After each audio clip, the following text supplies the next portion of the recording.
So, lesson 4 is about reproductive strategies, and we'll talk more about reproductive strategies in Unit 2 as well. So right now we're really just scratching the surface, putting them in two very basic categories. Then we'll talk about some other strategies later on. The two basic categories of reproductive strategies are sexual or asexual. And I'm guessing that some of you already know things about sexual and asexual reproduction. If I were to ask you, maybe what's an advantage of sexual reproduction, does anyone know or remember what might be advantageous about sexual reproduction? Yeah. Variation. So an advantage is it provides variation. We just talked about meiosis. Meiosis produces gametes that are different from the parent cells. So there is variation built into the process of meiosis. And meiosis is what you need for sexual reproduction to occur because you need those gametes. Now, does anyone remember what might be a disadvantage of sexual reproduction? Something that makes it harder or less simple for an organism to accomplish. Yeah.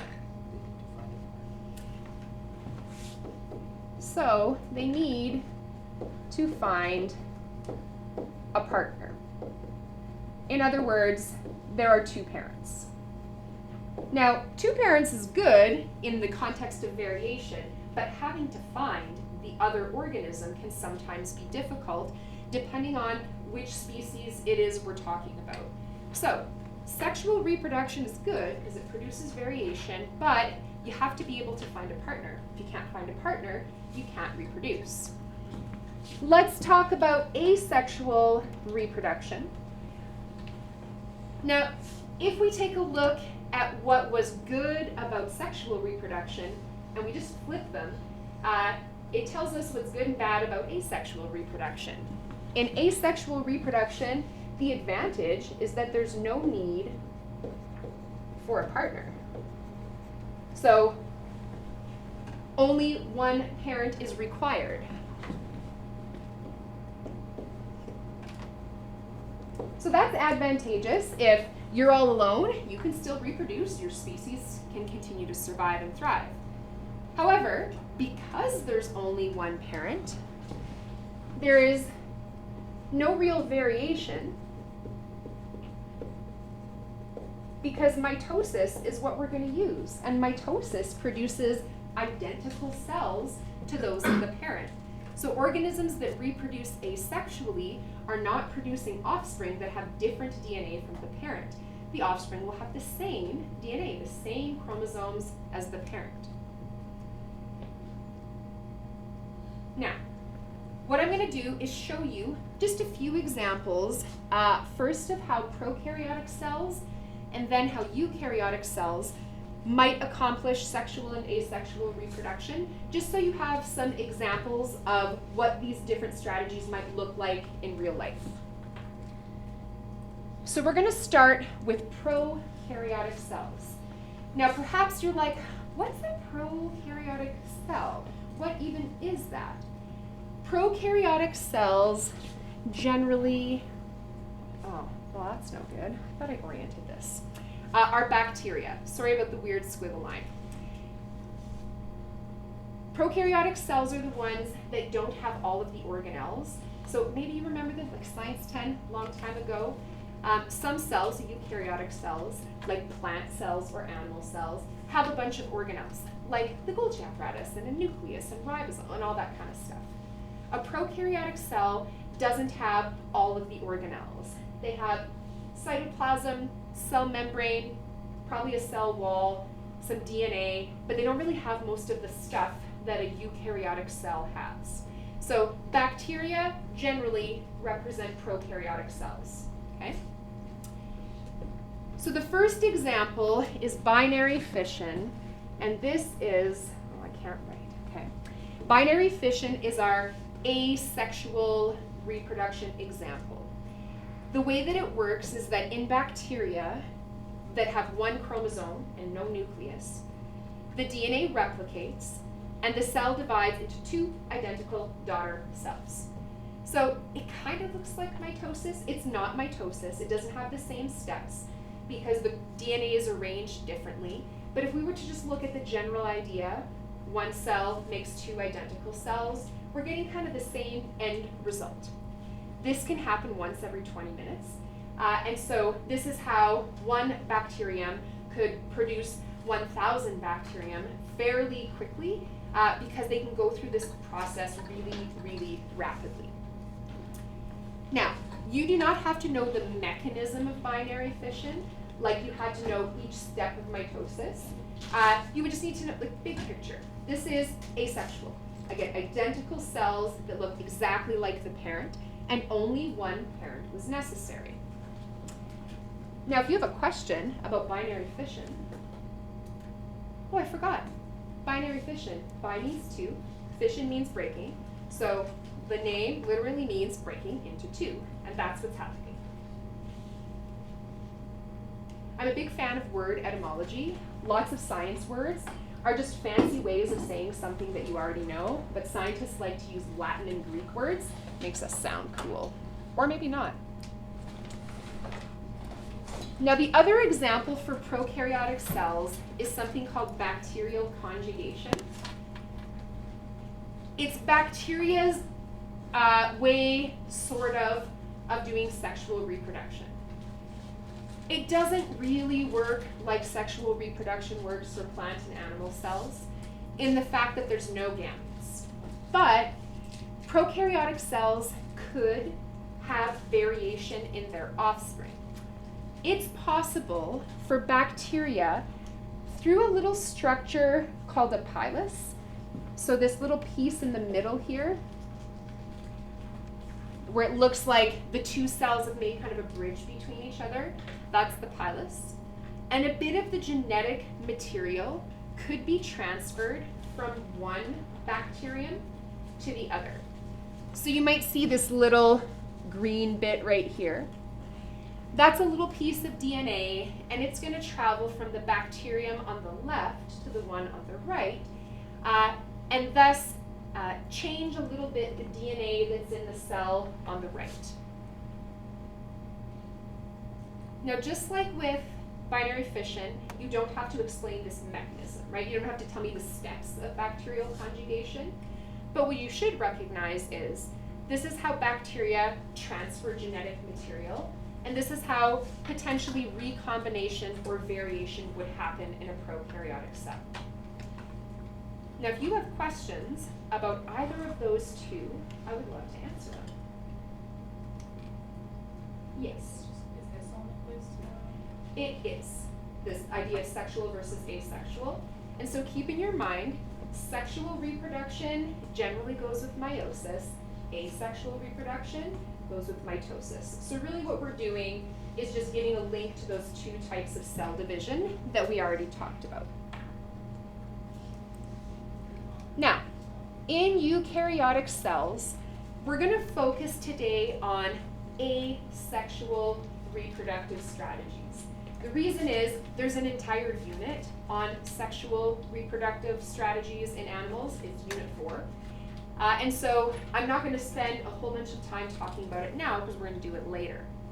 So these examples on the screen are all examples of asexual reproduction, where there's one parent and the offspring have the same DNA as the parent, and mitosis is the strategy that we're using. So you might have seen some of these already in your life. Budding is something that will happen frequently. The picture I have down below here is a little aquatic organism called a hydra. And it's when a complete but miniature version of the parental organism is formed, but it stays attached. It's not like a separate thing. It's like a bud growing off of the parent. It's like having a little mini you, but attached to you still. So imagine just like a mini version of you growing on your shoulder. That would be an analogy of budding. And then if you think about a little mini you, it's kind of cute and adorable. Or weird, because that's not a typical thing to have seen.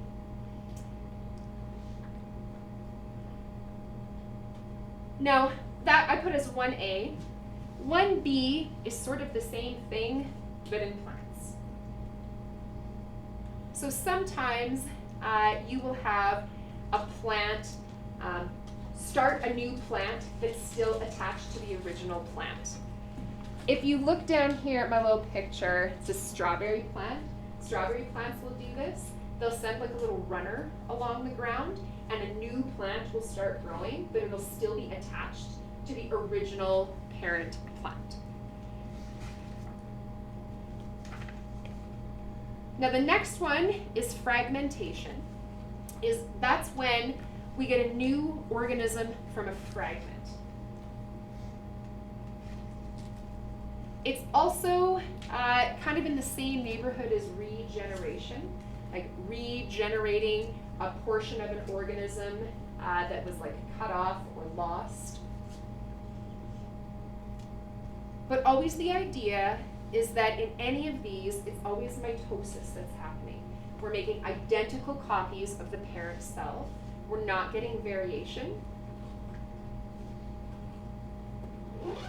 Now, the third one, parthenogenesis. Oh, I can actually write here. I'm going to put a big star.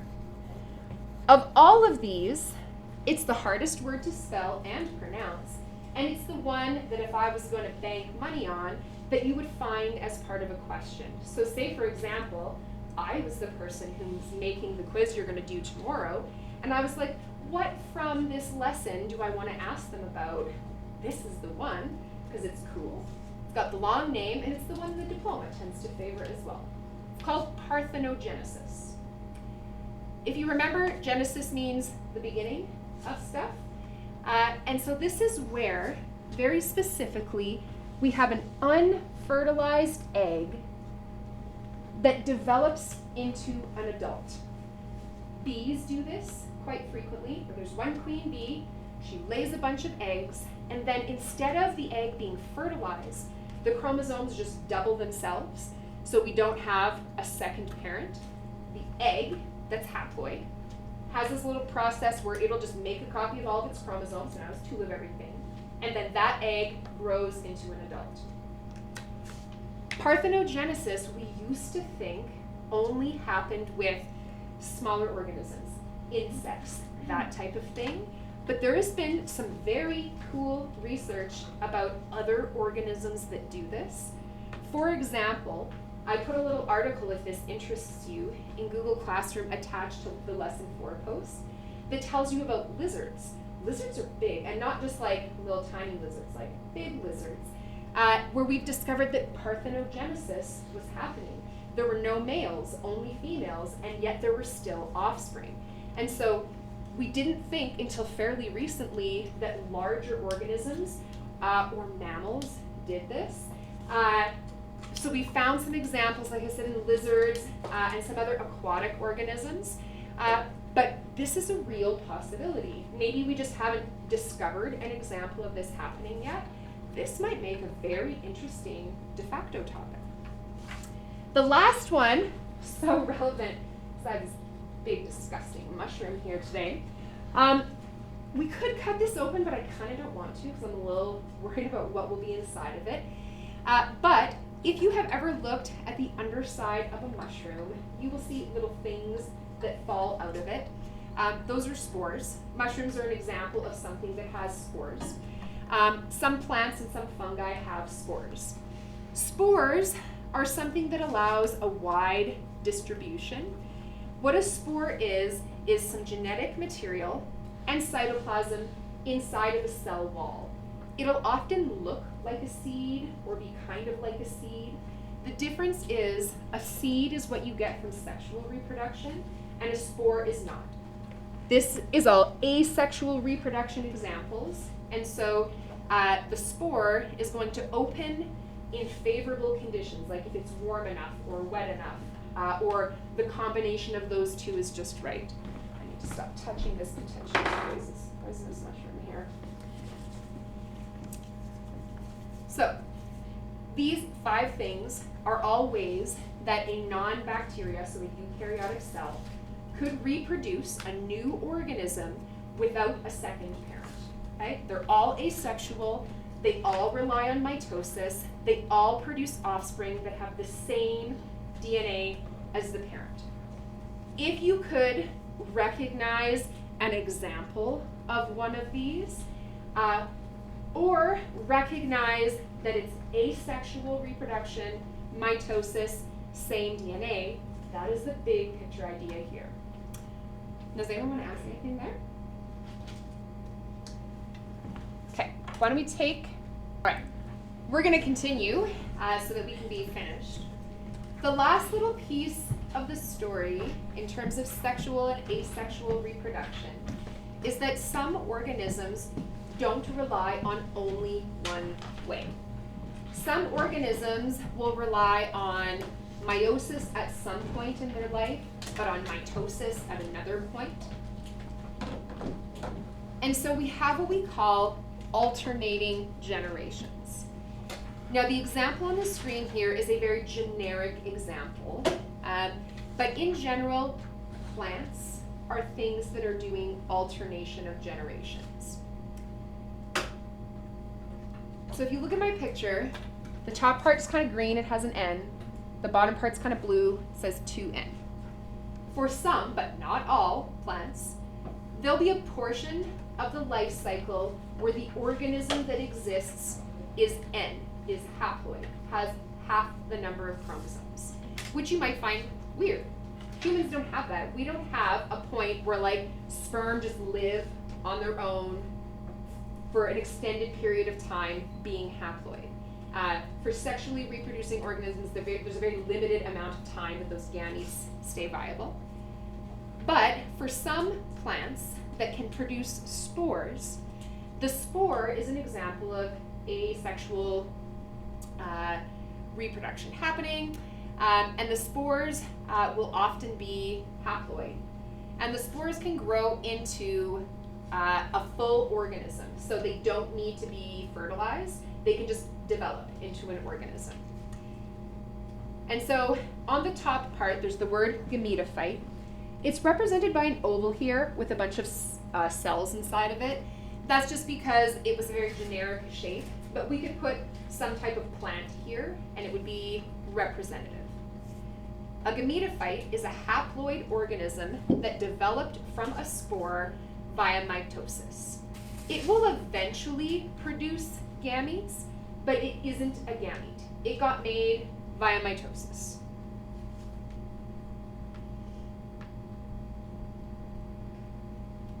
And so what we're saying is, instead of this haploid structure just immediately being a gamete and having to be fertilized, this haploid cell could now go through cell division, go through mitosis a whole bunch of times, and make an actual organism, a multi-celled organism where all the cells are haploid. Now eventually, our gametophyte will produce gametes. Gametes are haploid. And those gametes could join together, sperm could fertilize the egg to form a zygote, and we could end up with a sporophyte. A sporophyte is a diploid organism that develops from a zygote via mitosis, and it produces spores. So the sporophyte makes spores, the gametophyte makes gametes. Isn't that nice how its name is the thing that it makes? It's very convenient that it's named that way. And so you might ask yourself, okay, what do I need to know? What is the big picture here? I purposely gave you this generic diagram first because I want you to see the big picture. I should be able to give you, and we will look at this in a second, an actual organism's life cycle, where instead of just saying gametophyte and sporophyte, I use the actual word that we call that particular organism's structure. And you should be able to identify, given any organism with this type of life cycle, a few key points. For example, can you identify this spot here, which represents fertilization? Can you find where the two gametes are joining together? Why is that important? Well, gametes are haploid. As soon as they join together, now we have a diploid organism. Notice how I circled like the point where the green turned to blue? you should be able to identify where two haploid structures join together to make a diploid one. Now, once those two things happen, I have a zygote. That's what it's called. And if I want to get an organism from my zygote, mitosis needs to happen. So once the sperm fertilizes the egg, this would be true for a human too, a whole bunch of mitosis happens, so I can make a whole bunch of cells and get a full organism. Eventually, that organism, in this case the plant sporophyte, is going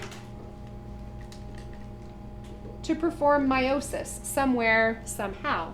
How can you identify meiosis? Well, in this picture, one line split up into multiple lines. Conveniently, it was 4 lines here. Sometimes every picture doesn't show 4 lines, but if you can see that the line is splitting up, or you can see evidence of that, that's meiosis happening. Notice that meiosis happened on the other side of the picture where the blue turned back to green. It's the other point where we change the ploidy of the cell. Here, we're going from something that was diploid to something that was haploid. Then the spores, through mitosis, could make a full-grown organism called a gametophyte that's haploid. And then it could produce some gametes. So notice how I identified fertilization and meiosis, because that's where the number of chromosomes changed. And any time I was getting more cells, I identified it as mitosis. This is how any alternating generations life cycle works. Okay? So we could take this basic information and apply it to a real organism. This is what it would look like in ferns. A fern is a real plant that really does this. Maybe you recognize the shape of the leaves of a fern. I have some ferns growing in different places in my yard. They're good for shade. But the fern plant, the one with the leaves that look like that, will go through meiosis and make some haploid cells. Those haploid cells will go through mitosis and make a full-on haploid individual. So it's not just one tiny little cell, it's an actual structure that's made of haploid cells. Because it's already haploid, all we need is mitosis to make some gametes. Those haploid gametes can join through fertilization, make a diploid zygote, and mitosis can give us our diploid individual. So all we've done here is take an actual real plant and overlay it on our alternating life cycle idea. Now, you do not have to memorize a specific organism. You have to get the main idea of haploid and diploid cells. Now, the last one I want to show you is just what happens in animals, because animals don't have spores, so we can't have a sporophyte in an animal life cycle. Sometimes, instead of having a sporophyte, we'll represent places in an animal's life cycle where it's alternating sexual cycles. In other words, it's using mitosis in some places, but meiosis in others. And that's the key idea of all of this section. Is mitosis happening or is meiosis happening? If it's mitosis, the number of chromosomes doesn't change. If it's meiosis, it does. Reduction, division. So this particular one I picked because it's a cool example, the immortal jellyfish, where it will go between polyp and medusa form just by alternating whether or not mitosis or meiosis is happening. Jellyfish are cool, just like in general. I've had lots of de factos about jellyfish and none of them are ever the same. Jellyfish are cool. Now, flip side, have you ever been stung by a jellyfish? Very not cool. Very not cool. But if you look at this picture, it tells us that these structures are 2N. Then it tells us that mitosis is happening. So even though it tells me that the medusa, the next step is 2N, I should know that. I could erase that from the picture and you should say, oh, well, it was 2N and then it went through mitosis, it's still 2N. Nothing has changed. So usually what will happen is we'll give you a diagram like one of these, but omit a little bit of the information and ask you, what should I be filling in? Is this structure haploid or diploid? And you'll look and see, well, what was happening? Was it mitosis or was it meiosis? Now,